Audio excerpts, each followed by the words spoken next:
Bonjour à toutes, bienvenue dans Parole de Reine pour ce nouvel épisode où je retrouve Laurence pour parler de fécondation in vitro. Alors aujourd'hui, c'est un épisode qui va peut-être être un peu différent de ceux habituels où on est vraiment autour de l'empouvoirment parce que ça va plus être autour d'un parcours, d'un partage d'expérience d'une femme qui a traversé quelque part, ou en tout cas a eu recours à la fécondation in vitro et du coup va venir nous en parler. Donc, il se trouve que quand on a discuté avec Laurence, je me suis vraiment rendu compte que personnellement, j'y connaissais absolument rien. Et en fait, c'est un petit peu pour ça qu'on s'est dit, ça pourrait être bien de le partager.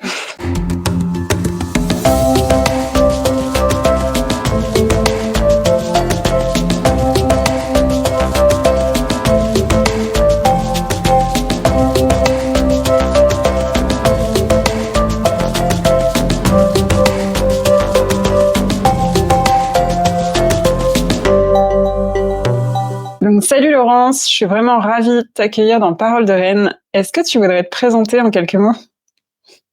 Hello Marjorie, bien sûr. Alors, je m'appelle Laura, je suis magnétiseuse énergéticienne. J'aide les humains et leurs animaux à retrouver leur bien-être physique et psychologique avec l'énergie. Et du coup, suivi un parcours de fécondation in vitro. Exactement. Est-ce que peut-être avant qu'on commence, tu aurais envie de me partager quelle est ton intention avec le fait de vouloir partager, de vouloir parler de ton parcours avec la fécondation in vitro? Bien sûr. Alors, pour moi, mon intention, c'est vraiment que les gens puissent en apprendre un peu plus sur le parcours fécondation in vitro, car énormément de personnes ne savent pas du tout qu'est-ce que c'est, Mhm. comment ça se passe. Et c'est surtout à titre informatif et que les gens soient pas perdus le jour où ils ont une annonce qu'ils doivent faire un parcours in vitro. Oui, ouais, que ce soit vraiment pour les personnes que ça va concerner directement, et puis peut-être celles que ça concerne indirectement, qui ont soit rencontré des gens qui sont passés par là, peut-être pour mieux savoir les accompagner. Enfin, je sais que tu vois, tu disais clairement les personnes en général en savent rien, et c'est clair. Moi, quand on en a parlé, je me suis vraiment rendu compte, ouais, cool, je connais le nom, mais je sais absolument pas ce qu'on met derrière. À part le fait que le bébé il est fait en laboratoire, genre c'est le seul truc que que je sais, et je sais pas du tout par quoi les gens passent. Et c'est là que je me suis dit, ah ouais, il y a vraiment un problème en fait. Si je connais rien, bon, c'est peut-être juste que moi, mais j'ai le sentiment général que c'est pas juste moi, tu vois. Donc c'est là que je me suis dit, ah ouais, il faut vraiment qu'on en parle pour pouvoir expliquer aux gens ouais, tout ce qu'il y a autour en fait, et puis les problématiques, comme les choses chouettes aussi qu'on peut avoir quand on a recours à une fécondation en laboratoire. Exactement. Rassure-toi, tu n'es pas seule, car moi, avant le parcours, je ne savais pas du tout qu'est-ce que c'était. Je connaissais même pas le nom, hein. Mais c'est exactement ça, et c'est là que tu te dis, ah ouais, mince, il y a un problème en fait. Est-ce que du coup, tu veux me parler de ton propre parcours, peut-être comment ça s'est passé tout au début, comment est-ce que tu as appris que tu allais avoir besoin de faire recours à la médecine quelque part pour avoir un enfant? Oui, alors ça a commencé par, comme tout le monde, au début avec des essais bébés. Après une Pas de année, il souci. y avait toujours pas de bébé qui s'était installé. Et le gynécologue a décidé de faire des examens plus poussés, Mhm. hormonales, prise de sang et autres. Et à la base, il s'est dit, ouais, bah, c'est juste les trompes qui sont bouchées. Alors, Ok. petite intervention pour voir les trompes, si elles étaient bouchées et directement elles étaient bouchées. Et en fait, en ouvrant, ben, les chirurgiens étaient un peu surpris car c'était le carnage. J'avais de l'endométriose partout. Ok. Ouais, donc déjà là, tu vas pour un test pour voir enfin, en pensant d'une cause de l'infertilité, enfin en tout cas des problèmes pour avoir un enfant, et puis tu découvres que t'as de l'endométriose, genre voilà, cool, le petit truc qui tombe en plus. Du coup, comment ça s'est passé à ce moment-là? Ben, en fait, à ce moment-là, au réveil, c'était le ciel qui m'est tombé 2 fois sur la tête, on va dire. Que l'annonce de l'endométriose, alors que je ne savais pas du tout, je savais même pas, en fait, vraiment ce que Mmh. c'était. OK. et qu'est-ce que ça pouvait engendrer. Ouais. Et l'annonce en fait de la fécondation in vitro, je savais encore moins qu'est-ce que c'était Mmh. à ce moment-là. Donc c'est un peu, au réveil, un peu une douche froide quoi, après une narcose. On se dit, «Il est où le rêve? Quand c'est qu'il s'arrête?» Ouais. Et du coup, quelles ont été les étapes suivantes? Alors les étapes suivantes après, avoir fait, le 1er curetage, à la place de déboucher les trompes, c'était, OK, ouais. une ménopause artificielle. Donc c'était des Donc, injections qui me attends, faisaient tous les juste, mois. est-ce que ouais, quand tu dis curetage, ça veut dire, qu'on est allé enlever enfin, tu as eu une opération pour enlever tout l'andromètre, dans ton corps ou pas? Ouais, alors en fait, au lieu de déboucher les trompes, eh ben, du coup, ils ont déjà enlevé Ah OK. ils ont déjà fait un bout de curetage pour déjà enlever une partie de l'endométriose. Mais vu qu'il y en Mmh. avait tellement, il fallait calmer toute cette inflammation OK. et c'est pour ça qu'on m'a mis sous 3 mois de ménopause artificielle. OK. Mmh. Ensuite, Ouais, et c'est suivi peut-être je peux expliquer juste en 2 mots, l'endométriose, tu vois? Comment ça fonctionne et puis pourquoi du coup on passe à la ménopause artificielle. Juste pour les personnes qui connaissent pas et puis qui comprennent pas trop de quoi on parle, tu vois? On fait un double sujet, on fait pas juste expliquer la fécondation in vitro aujourd'hui, on explique aussi l'endométriose. Tant qu'à faire, tu vois? Du une coup, pierre deux coups. l'endométriose, c'est ça, une pierre deux coups. L'endométriose, c'est une maladie où l'endomètre, donc l'endomètre, on a besoin de revenir tout au début. L'endomètre, c'est la partie, c'est du genre de sang coagulé qui vient protéger, enfin se mettre à l'intérieur de l'utérus et qui est tout à fait normal, naturel, qu'on a toutes et qu'on voit s'écouler. Sortir de notre vagin quand on a nos règles. C'est vraiment la paroi qui vient tapisser l'utérus pour que l'ovule fécondé puisse s'installer et puis que l'embryo puisse grossir. Donc ça, c'est tout à fait naturel et normal. Mais dans le cas de l'endométriose, cet endomètre qui doit tout à fait rester dans le vagin, rester dans l'utérus, pardon, en temps normal, va sortir de l'utérus et va aller se loger entre les organes, tout autour de toute la sphère gynécologique. Et du coup, il va venir s'agglutiner entre des organes. Donc là, ça pose vraiment des problèmes parce qu'il est juste à un endroit où il a rien à faire là. Et puis, il peut faire s'agglutiner les organes entre eux. Et donc là, dans le cas de Laurence, quand elle en avait autour des trompes, dans le cas de l'endométriose, on peut aller faire des opérations où on va justement retirer cet endomètre qui est en dehors de l'utérus. Mais j'ai envie de dire peut-être le seul traitement aujourd'hui, ou en tout cas le plus recommandé, c'est de prendre la pilule en continu. Donc c'est de ça qu'on parle de ménopause artificielle parce que du coup, quand on prend la pilule en continu, on n'a pas nos règles, donc l'endomètre ne se développe pas, donc ne va pas plus s'étendre au-delà de l'utérus. C'est un peu ça je dis pas n'importe quoi avec le processus, c'est ça. C'est un peu ça, sauf que la ménopause artificielle puis la pilule, c'est encore différent, hein. Ok, tu vois, c'est bien que Ah tu me le oui. dises parce que Alors en fait, si tu veux, la pilule, tu auras plus tes règles, mais tu as l'humeur qui reste constante. Alors que la ouais, vu ménopause que du coup, tu as ton artificielle, tu as hormone les constante. bouffées de chaleur, tu as vraiment, comme, Hmm. quand tu as la ménopause, en fait. Ok, mais c'est Tu quoi la les bouffées. différence du coup? C'est pas juste de prendre la pilule en continu, c'est autre chose? C'est autre chose, c'est vraiment pour que tu aies pas tes règles, pour que toute l'inflammation soit vraiment repos. Parce qu'en fait, quand tu as la ménopause, Ok. tu as ce que les spécialistes disent, après reste à prouver sur le long terme, mais ils disent qu'après, tu as plus d'endométriose du moment que tu as la ménopause. OK, et du coup, on préfère te genre plonger en ménopause artificielle, pour être sûr que ton endomètre s'étende pas, quoi. OK, et Voilà. du coup, à ce moment-là, ça te faisait pas comme prendre la pilule en continu qui fait que tu aies des hormones continues en termes général, mais du coup, ça te faisait des grosses variations d'hormones? Ouais, totalement, ouais. J'avais entre les bouffées de chaleur, j'ai l'impression d'avoir 60 ans. J'avais chaud, froid, comme la plupart de ces gens qui ont la ménopause artificielle. Et en plus de Mmh. ça, moi j'avais en plus avec la ménopause artificielle un autre effet, c'est que du moment qu'on me disait non, je pétais un plomb. C'est comme si j'avais une deuxième personne qui OK. était en moi, hein. OK. Ouais, tu étais beaucoup Ça plus sensible au niveau des réactions des gens ou ouais. Moi, je suis très sensible. Bah, déjà, OK. je prends très, très rarement de médicaments. C'est mon Mmh. vraiment tout dernier recours, et m'injecter des doses, qui sont quand même fortes, hein. C'est de la ménopause pour, à chaque fois OK. pour 1 mois qu'on m'en injectait. Bah, en fait, mon corps, il se défendait, il acceptait pas, hein. OK. Mmh. Ouais, Après, ça tout le a dû monde pas je être sais que évident tout le à monde vivre cette période. ouais. Après, je sais que tout le monde ne réagit pas la même chose, avec ce que j'ai OK. parlé avec d'autres Mmh. personnes, mais moi, j'ai réagi assez fort. OK, là-dessus.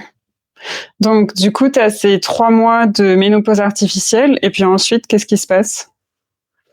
Après les 3 mois de ménopause artificielle, ils ont réouvert pour, nettoyer le reste, d'adhérence de l'endométriose. OK. Et ensuite, Mmh. j'en ai suivi de 3 mois de pilules cette fois, mais, OK. pilule continue pour avoir les règles jusqu'au Mmh. 1er, car après les 3 mois de contraception, continue, c'était rendez-vous avec la spécialiste de fécondation in vitro pour OK. refaire quelques examens et puis commencer le traitement. OK. Et du coup, là, comment ça s'est passé après? Alors, faut savoir que pour le traitement FIV, c'est des piqûres tous les jours qu'on doit faire, donc en tant que femme. OK. Donc, tous les soirs, je me piquais dans le ventre pour injecter des hormones pour que OK. les ovules grandissent petit à petit, et tous Mmh. les 2-3 jours, c'était le plus gratifiant, c'était de voir évoluer ces petits ovules, heu c'est hyper petit, hein, mais quand on voit, bah, c'est Mmh. une échographie, on les voit grossir et puis on se dit: OK, «Waouh!» Jusqu'au jour trop où il y a bien. le maximum d'ovules qui sont, assez grands pour, heu, OK. pour le gynécologue spécialisé, et là, c'est ce qu'ils appellent la ponction. Donc, déjà le soir avant de la ponction, c'est renouveau, une piqûre, mais pour pouvoir déclencher comme si on avait, juste avant l'ovulation, OK. Ah ouais. pour qu'ils fassent le prélèvement, et là, pour la ponction, c'était en ambulatoire. Donc je suis rentrée Mmh. le matin, petit déjeuner droit après la ponction, et là, ils ont pu retirer, heu, 4 bons embryons qu'ils Mmh. ont ensuite, fécondés au laboratoire avec spermatozoïdes de mon mari, Ouais. OK. et avec ces embryons après, au laboratoire, ils vont les pousser jusqu'à 5 jours, et tous ceux qui arrivent à Mmh. 5 jours, c'est ceux qui ont le plus de chances de pouvoir se développer après, une fois qu'ils ont fait, l'insémination. OK, dans ton utérus du coup? Mmh. Exactement. Alors ils en OK. utilisent un, et puis après le reste, ils mettent au congélateur. Ils vont au frais. OK, pas mal. Et j'ai envie de dire, bah, comment tu t'es sentie pendant cette période, tu vois? Est-ce que c'était facile? Est-ce que c'était OK? Comment tu te sentais quand tu avais à faire tes injections? Quand tu devais aller régulièrement à l'hôpital? Alors, les 5 premières injections, il m'a fallu une demi-heure pour la faire. Ah mince, ouais, OK. Que voilà, piquer les autres, ça me dérange pas, même piquer moi-même, c'est un peu plus compliqué. Mais je pouvais pas compter sur mon mari parce que lui verse avec une aiguille. OK, flûte. Ouais, c'était bien. Mais après, ce qui était vraiment, on va dire le plus gratifiant, c'est à chaque fois qu'il y avait un contrôle, de voir Mmh. l'évolution, comment ça grossissait. Même si Mmh. c'est tous les 2-3 jours, ben, je perdais, presque 1 heure par jour, donc mais c'était quand OK. même, ouais, c'était quand même, quelque chose qu'on se disait: «Waouh, ben, ça valait la peine de perdre 1 heure par jour parce que tu vois 1 heure tous les 3 jours, parce que tu vois l'évolution». Mmh. OK, ça. Et les piqûres ou, est-ce que ça t'a fait des effets secondaires ou est-ce qu'à cette période, tu voyais des changements particuliers? Alors, j'ai pas eu d'effet secondaire à proprement Ok. dit, j'ai juste pris 10 kilos. Ah ouais, mince. Mais sur tout le long du processus ou pas juste dans Tout cette le long, période? tout le Ok. long du Waouh. processus. Ouais. C'est tous des hormones, c'est tout des, ouais, bah, c'est tout du chimique, quoi. Donc, Ouais. ouais, là, j'ai pris 10 kilos. Ok. Ok. Alors du coup, on en est au moment où il y a les embryons qui sont au laboratoire, qui sont en train de grandir. Et puis ensuite, du coup, on t'en insémine un dans le ventre, c'est ça? Enfin, Exactement. voilà. On le met à sa place où il va grossir pour devenir un bébé. Exactement. Et puis après, ils le laissent 5 jours. Et Ok. puis, après les 5 jours, ils font une prise de sang pour voir si la grossesse elle a ovulé. Enfin, le début de grossesse, hein, pas vraiment appeler ça une grossesse vu qu'il a que 10 jours. Hein. Mais il faut une prise de sang. Puis si le taux il est supérieur, après chaque laboratoire a ses taux différents. Mhm. Mais Ok. si on voit le taux qui augmente, eh ben c'est que c'est positif. Mais si à cette prise de sang, puis que 2 jours après, le chiffre il a diminué, ben c'est que c'est une grossesse Hmm. capable. Ok. Ok. Et du coup, on renouvelle les essais jusqu'à ce qu'il y en ait un qui fonctionne, je suppose. Pour autant qu'elle n'est encore au congélateur. Ouais. Ouh, attention. C'est un peu ça, peut-être le hic de, il y a le côté où c'est genre génial parce qu'aujourd'hui la médecine peut t'aider à avoir un enfant et vraiment, tu vois, tout faire, que ce soit l'homme, la femme qui a un souci, enfin genre c'est génial, tu vois, que des gens qui potentiellement ont des soucis pour avoir un enfant puissent être assistés par la médecine. Et en même temps, ben il y a ce truc où c'est jamais vraiment sûr. Parce que bah voilà, si on t'a prélevé des ovules et puis qu'il y en a aucun qui à la fin arrive à vraiment être fécondé et qui survit ensuite. Il y a tout ce truc où tu te dis bon, j'ai fait ce parcours et puis ça arrive pas forcément. Je suppose que t'espères juste, voilà, tu te dis ok, j'y vais, ça va marcher, il y a pas de souci et puis on y va. Ouais, exactement. Hein. C'est que ben, si ça marche pas, t'en as plus après au congélateur, ben, tu dois recommencer depuis le départ. Donc, tu recommences Ouais. avec les injections, tu recommences depuis le protocole à zéro. Est-ce que ça pour le coup on te l'a dit au départ, tu vois, ou genre est-ce qu'on t'a vraiment bien expliqué tout le processus et quand tu t'es lancée dedans, t'étais consciente ou est-ce que est-ce que tu l'as appris plus tard en cours de route? Non, on était conscient dès le départ Ok. que voilà, si ça fonctionnait pas, ben, fallait recommencer. Hein. Ok. Non, mais ok. C'est cool que, enfin, c'est pas cool le processus, mais c'est chouette que du coup t'aies été au courant et puis que tu te lances vraiment dedans en sachant, tu vois, qu'il n'y a pas 100% de réussite. Voilà, tu sais que tu te lances dans quelque chose parce que tu veux vraiment avoir un enfant et mais t'es en conscience de cause, quoi. Exactement. Hein. On avait vraiment une gynécologue spécialisée qui était vraiment géniale pour ça. Elle prenait vraiment beaucoup de Ok. temps de tout nous expliquer. On pouvait même y écrire Trop des bien. livres, pour lui demander des compléments comme ça. C'était vraiment génial. Hein. Ok. Et du coup, bah, j'ai envie de dire, est-ce qu'il y a quelque chose que tu as appris avec cette expérience? Et, en fait, j'ai appris à mieux me connaître moi-même. Et puis, Ok. j'étais une personne hyper timide et puis très réservée. Ça a permis que je m'ouvre plus et que je me fasse confiance surtout. Ok. Et solidifier le couple aussi. Ah ouais. Ouais, ça c'était une des questions que je voulais te poser, tu vois, quel impact ça a eu sur ton couple, le fait de traverser tout ce parcours? De notre part, nous, ça l'a solidifié, hein. Même si c'était pas toujours facile, Mmh.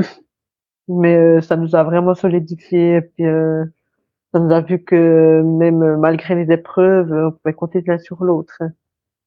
Ouais, ça c'est cool. Ouais, Ah, c'est vrai ouais, c'est souvent dans les épreuves que tu te rends compte si t'es avec la bonne personne ou pas, quoi. C'est un peu les exactement. moments où ça passe ou ça casse. C'est exactement ça. Là, ça a passé. Du coup, donc du coup, c'est vrai que je l'ai pas précisé, mais maintenant tu as un petit garçon. Pour le coup, tu es sortie victorieuse quelque part de cette fécondation in vitro. Exactement. Victorieuse, mais après la deuxième fécondation. La première fécondation n'avait pas évolué. Et la deuxième fécondation a donné mon petit mec. Trop bien. Ça, c'est la grande victoire au bout du tunnel un peu. Ça me sur le gâteau. Et j'aimerais te demander, est-ce que il y a des choses que tu aimerais conseiller aux personnes qui s'apprêtent à entamer un parcours de fécondation in vitro, par exemple? Alors moi, ce que je conseillerais, c'est vraiment d'être bien entouré, que ce soit psychologiquement, pas hésiter de demander de l'aide, même à des psychologues, hein, pas avoir honte, hein. Et surtout, d'en Mmh. parler autour de toi à des personnes de confiance, pas si t'as pas envie que les gens aillent le raconter plus loin, ne pas le dire à la Mmh. personne qui sera une pipelette puis qu'elle va raconter au monde entier, hein. Ouais, de vraiment en parler à ceux, voilà, pour lesquels tu te sens OK d'en parler, mais de sélectionner un peu les gens. Exactement, ouais. Mmh. Un petit secret secret. Mmh. Et est-ce que toi, du coup, tu en avais parlé à ton entourage pendant le processus ou comment ça s'est passé? Alors, j'en avais parlé, mais à très, très peu de monde parce que c'était un peu, je vais pas dire une honte pour moi, mais un peu, c'était un peu tabou. C'était, voilà, tout le monde dans mon entourage a eu naturellement et puis nous, voilà, on a dû Mmh. avoir la fécondation in vitro. Hem, J'y parlais à quelques personnes, mais vraiment pas à grand monde et puis, pour savoir, le jour de la ponction, on avait le dîner de Noël de mon côté et Mmh. j'ai prétexté qu'on avait la gastro parce que j'ai pas pu le dire à ma femme. Ah ouais, mince. Mmh. Et tu OK de pas en parler? Enfin, dans le sens, du coup, tu as pas parlé, donc oui, à l'époque, tu OK. Mais est-ce que, tu vois, c'est un truc où peut-être après coup, tu te dis: «Ah, peut-être que j'aurais aimé le faire» ou «Non, c'était une bonne idée, en fait»? Après coup, je pense que ce serait à refaire, je pense que je parlerai plus aux gens, plus que ce Mmh. que j'ai fait. OK. Mmh. Ouais, je crois que c'est important. Ben, tu vois, c'est aussi pour ça qu'on s'est dit que ça pourrait être bien de faire cet épisode, de vraiment démystifier, tout l'accompagnement médical autour du fait d'avoir un enfant et de sortir de cette honte. Genre, il y a absolument rien de honteux, donc et c'est justement dans ces moments où on se sent plus vulnérable, où on a besoin d'aide de l'extérieur, d'aide médicale, de voir des professionnels, que potentiellement on a encore plus besoin des autres, genre de nos proches, du soutien, pas de la pitié, mais vraiment de ce truc de soutien, de gens qui comprennent et qui du coup t'accompagnent, et puis sont pas là pour te juger, mais juste pour t'accompagner. Exactement. Et ouais. Et du coup, ouais, c'est un truc, peut-être, qu'est-ce que tu parce que je pense que c'est vraiment très personnel, est-ce que j'en parle ou pas à mes proches? Et puis que ça doit quelque part le rester. Genre, comme tu le disais avant, si tu te sens pas bien d'en parler avec certaines personnes de ton entourage, ben, juste le fais pas. Mais, ouais, qu'est-ce que tu conseillerais aux gens qui justement se sentent pas à l'aise d'en parler à leur famille ou à leurs amis?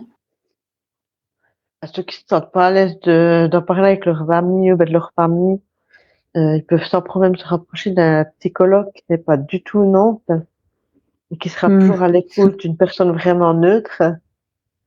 Et sinon après, si vous avez besoin d'en parler ou autre, vous pouvez toujours, venir et puis me contacter, je vous répondrai avec Yes. plaisir.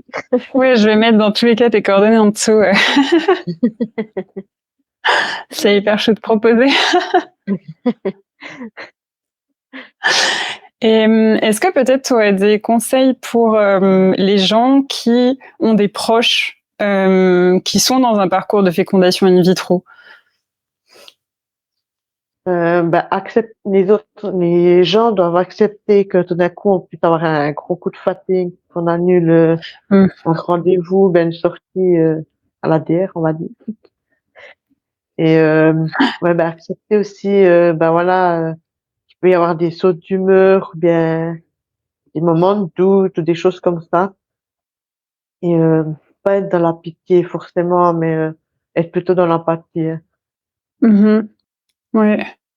Ouais, et ça, c'est vrai que tu vois, quand tu disais c'est important d'en parler, il y a vraiment ce côté-là que si toi, t'es pas bien, que t'as justement des moments de down, plus de sautes d'humeur parce qu'à cause des hormones, bah, c'est clair que si t'en as parlé à personne autour de toi, les gens, ils vont pas comprendre. Alors que, au moins, s'ils sont au courant, bah, ils vont peut-être être plus compréhensifs. Au final, ça se passera mieux pour tout le monde. Exactement. Ça, c'est clair. Si Ouais. on en parle après, c'est plus facile pour les autres personnes.